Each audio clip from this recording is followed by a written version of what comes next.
송은재TV 시작합니다. 이제 어제와 오늘 후보 등록이 있고 나면 오는 28일이면 본격 선거전에 돌입을 합니다. 다음 달 5일과 6일은 사전투표, 10일은 이제 본투표가 실시가 됩니다. 3주 남았습니다. 격동할 수밖에 없습니다. 지난 일주일 동안 국민의힘은 굉장히 어려웠습니다. 여권은 이 지지율이 하락하는 그런 모양새를 보였고 민주당의 지지율이 상승하는 이런 흐름이었습니다. 여권의 악재가 무엇이었느냐? 이종섭 문제, 황상무 문제 여러 가지를 거론을 합니다. 또 여기에 공천 갈등이 이어지면서 여권 지지층이 지금 좀 분열되는 그런 모습을 보이고 있습니다. 이걸 다시 추슬러서 자신감을 회복할 수 있느냐? 한동훈을 중심으로 해서 여권 지지층이 할 수 있다, 해낼 수 있다라는 이런 자신감 회복, 또 단결된 이런 모습을 보여줄 수 있느냐? 민주당은 지금 공천 갈등이 계속되고 있고 이재명과 조국의 사법 리스크도 계속되고 있습니다. 이 분위기를 반전할 수 있느냐?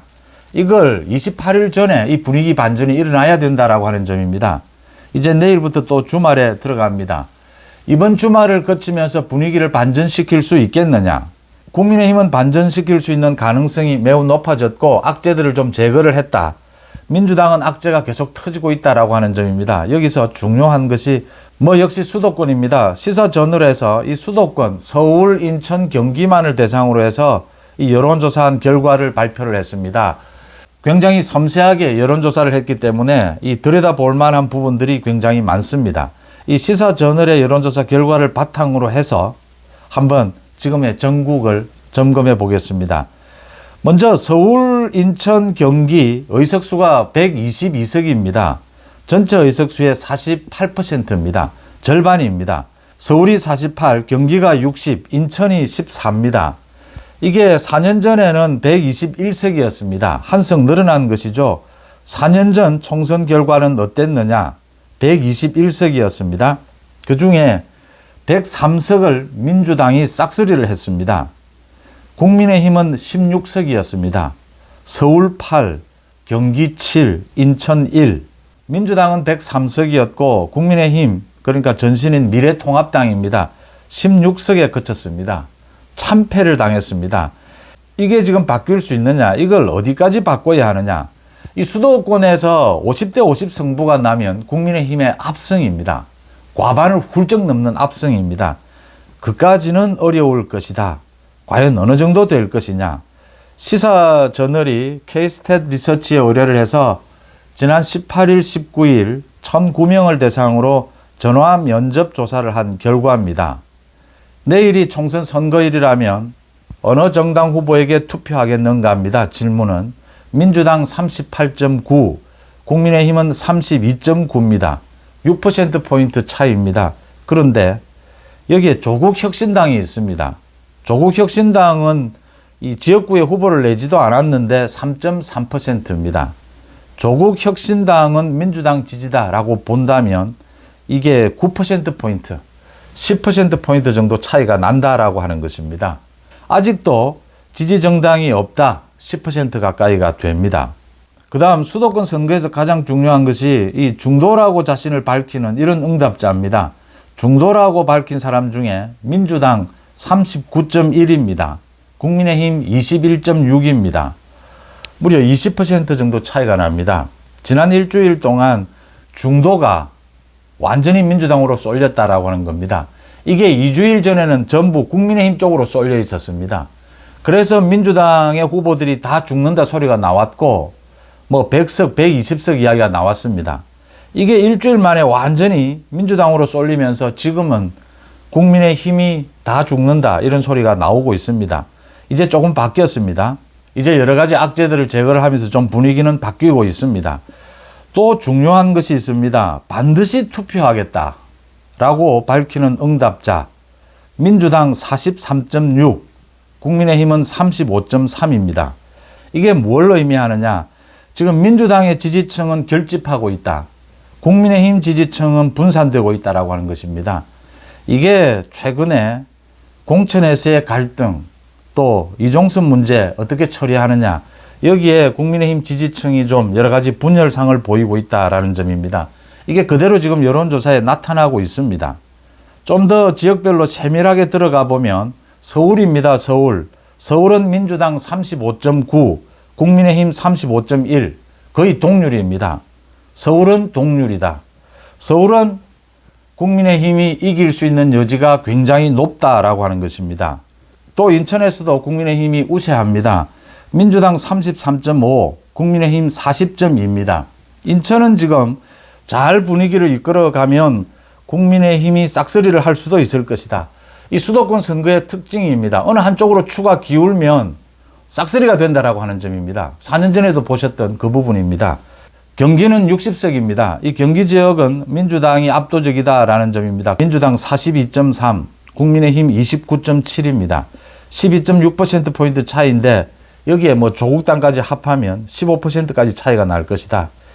뭐 경기가 60석이기 때문에 수도권 전체의 절반이 경기입니다. 자, 이 중에서 이 절반 싸움입니다. 국민의힘이 어느 정도 해낼 수 있겠느냐? 인천 14석입니다. 인천 14석 가운데 국민의힘이 10개 정도는 가능하다. 지금 시사저널의 여론조사 이 결과로 보더라도 10개 정도까지는 해볼 수 있지 않겠느냐. 서울도 48입니다. 48 가운데 최소한 절반 게임은 가능하다라고 하는 것입니다. 24석이죠. 그러면 34석이 됩니다. 경기에서 얼마만큼 할 수 있느냐. 지금 60석 가운데 절반은 안 됩니다. 만약에 20석이나 15석 정도만 가능해도 국민의힘이 해볼 만하다라는 것입니다. 이게 영남, 호남으로 나뉘어져 있고 강원, 충청이 있습니다. 영남이 호남보다 지역구 수가 훨씬 많고 강원, 충청은 모두 모아서 국민의힘이 좀 우세를 보입니다. 강원 지역이 특히 우세합니다. 이번은 또 충청 지역도 굉장히 우세한 쪽으로 많이 나왔었습니다. 2주 전에는. 이 분위기까지 가져가려면 당장 이번 주말을 거치면서 28일 전에 이 분위기를 바꿔야 합니다. 국민의힘 상승세, 민주당 하락세로 2주 전에 이 분위기로 다시 바꿔야 합니다. 그 여건은 마련이 됐습니다. 먼저 국민의힘의 악재들은 모두 제거가 됐습니다.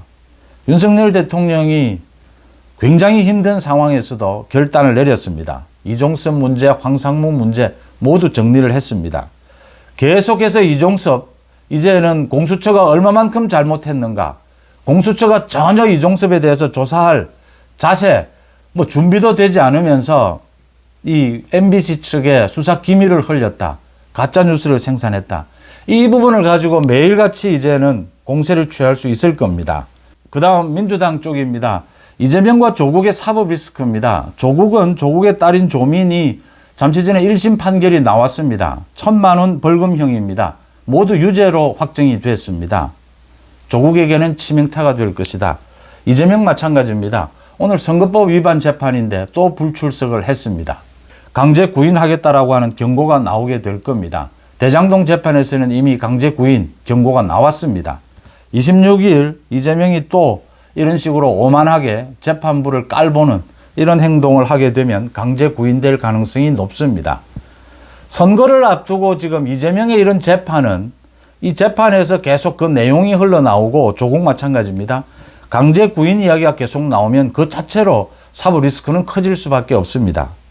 또 민주당 또 한 가지입니다. 공천 갈등입니다. 조수진까지 사퇴를 했는데 그 지역에 또 한민수 대변인입니다. 강북을이죠. 이 강북을의 한민수 대변인을 또 전략 공천하겠다라고 했습니다. 참 무슨 낯짝으로 여기에 또 전략 공천을 하느냐, 또 공천할 생각을 하느냐, 이 부분입니다. 공천을 하고 나면 이게 끝이 나느냐? 아닙니다. 이 공천자들, 이 후보자들의 많은 악재들, 나쁜 내용들이 이제 선거 기간 중에 계속 터져 나오게 될 겁니다. 조수진이 이 성범죄자 재판을 하면서 굉장히 파렴치하게 패륜적인 변호를 했다. 이런 건이 지금 한두 건이 아닙니다. 국민의힘에서 지금 가지고 있는 정보가 굉장히 많습니다. 이재명 마찬가지고 각종 비리자들 마찬가지입니다. 이재명의 대장동 변호사들, 또 이재명의 측근들 대거 공천이 됐습니다. 사천이었죠. 이 사람들에 대한 많은 정보를 지금 국민의힘이 쥐고 있습니다. 다 공개를 하지 않습니다. 이제 지역별로 경쟁이 붙으면서 이 사람들이 그동안 어떤 변호 활동을 해왔는가, 이 사람들이 어떤 비리 혐의를 저질러 왔는가 모두 터지게 될 겁니다. 공천에 의한 이 악재들이 지금까지도 갈등의 악재였다면 앞으로는 그 내용으로 악재가 터져 나올 것이다. 막말, 변호 다 마찬가지입니다. 정봉주는 막말이었고 조수진은 부적절한 변호였습니다. 이런 내용들이 계속 터져 나오게 될 겁니다. 이렇게 바뀔 수 있는 여건, 분위기를 바꿀 수 있는 여건은 마련이 됐다. 가장 문제는 이번 시사저널 여론조사에서도 나왔습니다. 민주당 지지층은 결집하고 있는데 국민의힘 지지층은 분열하고 있다는 게 분명하게 드러나고 있습니다. 착시 현상을 가져서는 안 되는 것이 민주당 지지율에 조국 당의 지지율을 같이 봐야 합니다. 같이 넣어서 본다면 지금 차이가 10% 이상 나고 있다는 겁니다. 수도권에서. 이 분위기만 바꾼다면 28일 이 본격적인 선거전에 들어가기 전에 국민의힘 지지층이 자신감을 회복하고 후보들부터 자신감을 회복을 해야 합니다. 한동훈 중심으로 이길 수 있답니다. 오늘도 한동훈이 계속 이야기하는 것입니다. 한동훈은 어려운 것을 언제나 해냈다. 한동훈은 남들이 하지 못하는 수사를 했다. 그래서 한동훈을 지지한 것이 아니었느냐. 다시 지지해달라는 이야기입니다. 힘을 모아달라는 이야기죠. 한동훈을 중심으로 해서 국민의힘이 후보들이 자신감을 갖고 지지층이 다시 결집한다면 수도권부터 바꿀 수 있다는 것입니다. 그러면 낙동강 벨트도 바뀝니다. 지금 뭐 부산도 난립니다. 이런데 바꿀 수 있다는 점이죠. 그래서 수도권 선거에서 40% 가까이 획득을 할 수 있다면 과반 승리도 가능하다라는 점이 보이는 대목입니다. 시사저널의 여론조사 결과가 선명하게 보여주고 있습니다.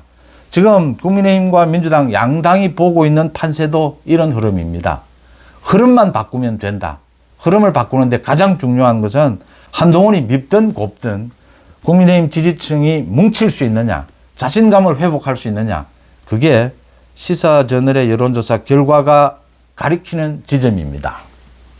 여러분들은 어떻게 보십니까? 송은재TV 마칩니다. 고맙습니다.